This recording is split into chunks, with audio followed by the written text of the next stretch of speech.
There's more people cycle every day in Dublin than use the Lewis. We've spent €1 billion on developing the Lewis this far. We're about to spend 300 million more, and yet we can't have one staff member in all of Ireland dedicated to cycling. I mean, that's such a retrograde step. It's in the programme for government that we're going to have a cycling officer for every city council and every county council in Ireland. How are we going to do that if we're getting rid of the one and only cycling officer we've got? Yeah.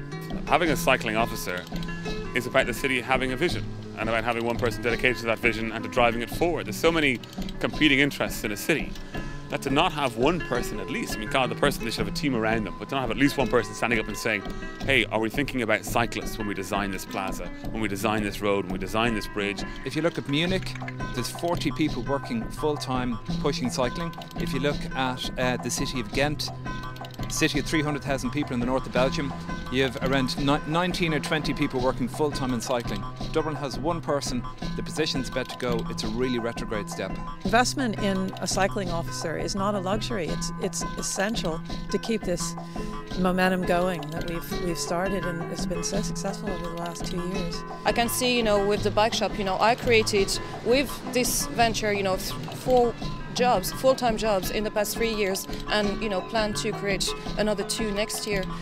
If cycling is become less visible, this is the kind of economic opportunity that is going to drown, and this can be applied for all bike shops in town as well. So for really about saving money, then you invest in cycling, because it's the cheapest way of cutting congestion, cutting all the sort of illnesses that come with lack of exercise. So this is a health issue as much as it is a transport issue. I think generally a city that cycles is a healthier city. So to hear that, that the role of the Dublin cycling officers has been cut, I mean, that's just ridiculous, If this post goes, there isn't a voice for cyclists in Dublin or in Ireland in general. I mean, has a cycling officer done any good for Dublin?